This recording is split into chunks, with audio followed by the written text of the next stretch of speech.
ரதியக்காடுப்படியில் வயிறு புண்ணுக்கு நம்ம இன்றைக்கி ஒரு சட்னி செய்ய போகிறோம். அகத்திக்கீரை அக்கா ஒரு கைப்பிடி அளவு எடுத்து வச்சுருக்கேன். இந்த மாதிரி பிஞ்சாக இருந்தால் அப்படியே போட்டுருங்க, நம்ம உருவ வேண்டியதில்லை. அந்த பிஞ்சு காம்புலாம் நம்மளுக்கு நல்லது உடம்புக்கு. இது அப்படியே ஒரு கைப்பிடி எடுத்து வச்சுருக்கேன். வாங்க சட்னி செய்ய ஆரம்பிப்போம். அந்த அகத்திக்கீரை சட்னி செய்கிறதுக்கு அக்கா வடசட்டி காய வச்சுட்டு 1 ஸ்பூன் போல் தான் ஆயில் விட்டுருக்கிறேன். நம்ம எப்போவுமே நல்ல ஹெல்த்தியான சட்னிக்கெலாம் நம்ம ஆயில் ரொம்ப கம்மி பண்ணிடணும். இது 1/2 ஸ்பூனு தனியா, இது ஒரு 1/2 ஸ்பூனு கசகசா. சிம்மிலே வச்சு கருக விடாமல் வறுத்துக்கோங்க. இதில் காஞ்ச மிளகா ரொம்ப கம்மியாக போடலாம், அப்போ தான் வயிறு வலிக்கு நம்மளுக்கு நல்லா கேட்கும். 2 காஞ்ச மிளகா தான் போட்டிருக்கேன், இதை விட கூட நீங்கள் இன்னும் குறைச்சிக்கலாம். பூண்டு அகத்திக்கீரை வாயுன்னு சொல்லுவாங்க, அதுக்காக பூண்டு.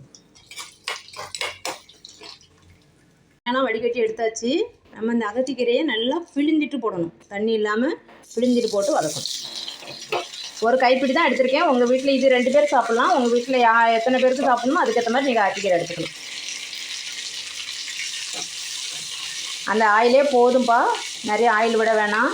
நம்மளுக்கு இது ஹெல்த்தியாக நம்ம வயிறு புண்ணுக்காக சாப்பிட்றது. நல்லெண்ணெய் எது வேணாலும் விட்டுக்கோங்க. அக்கா இன்றைக்கி ரீபண்ட் ஆயில் தான் ஊற்றிருக்கிறேன். நல்லெண்ணெய் விட்டு தாளிச்சிக்கலாம், நல்லெண்ணெயும் விட்டுக்கலாம்.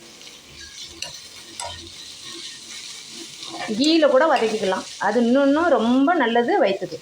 நல்லா கொஞ்சம் வதக்கிப்போம். இதை அப்படியே கொஞ்சம் ஆற விட்டுருவோம். வயிறு புண்ணு ஆற்றக்கூடிய இந்த சட்னியை செஞ்சு பாருங்கள், செஞ்சு சாப்பிட்டு பாருங்கள். அப்படியே வெறும் ரைஸில் போட்டு பரட்டி சாப்பிட்ருங்க. இட்லி தோசை நம்ம நினச்சா பூரி சப்பாத்தி கூட நம்ம தொட்டுட்டு சாப்பிட்லாம். நம்மளுக்கு வயிறு புண்ணு நல்லா குணமாக்குமா. இதில் கசகசா சேர்த்துருக்கேன் அக்கா, தனியாக சேர்த்துருக்குறேன். ரொம்ப வயிறு புண்ணுக்கு நல்லது. தாளிக்காமல் அப்படியே போட்டு சாப்பிட்டிங்கன்னா இன்னும் நம்மளுக்கு ஹெல்த்தி. சரி, உங்களுக்கு ஒரு வாசனைக்காக கொஞ்சமாக லைட்டாக தாளிச்சிக்கலாம். தாளிக்கும் போது கூட நீங்கள் வெண்ணெய் ஒரு சின்ன பீஸ் போட்டு வெண்ணெயை கொஞ்சமாக போட்டு தாளித்து ஊற்றினீங்கன்னா அதுவும் ரொம்ப ரொம்ப ரொம்ப நல்லது.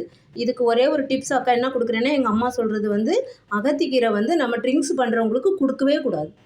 எப்போ ட்ரிங்க்ஸ் பண்ணுறவங்களுக்கு யாருக்குனாலும் சரிதான், ட்ரிங்க்ஸ் பண்ணால் அகத்திக்கீரை சாப்பிடவே கூடாது. அது என்னமோ நஞ்சு விஷம் அப்படின்னு சொல்லுவாங்க. அந்த ஒன்று மட்டும் யோசிச்சுக்கோங்க. வேறு எல்லாம் நம்மளுக்கு இந்த அகத்திக்கீரை நல்லா வயிற்றுக்கு ரொம்ப நல்லது. பிஞ்சு கீரையாக ஃப்ரெஷ்ஷான கீரையை வாங்கி இப்படி வதக்கி சட்னி செய்யுங்க. செஞ்சு பார்த்துட்டு அக்கா கமெண்ட்னு சொல்லுங்கள். இது அக்கா ரதியக்காடுப்படியில் இந்த சட்னி வெரைட்டி ஆஃப் சட்னி 27 அக்கா வீடியோவில் போய் பாருங்கள். சட்னி வெரைட்டி எல்லாம் அக்கா செஞ்சு போட்டிருக்கேன். எல்லாம் செஞ்சு சாப்பிட்டு பார்த்துட்டு அக்கா கமெண்ட்டில் எப்படி இருந்துச்சுன்னு சொல்லுங்கள். தேங்க்யூப்பா.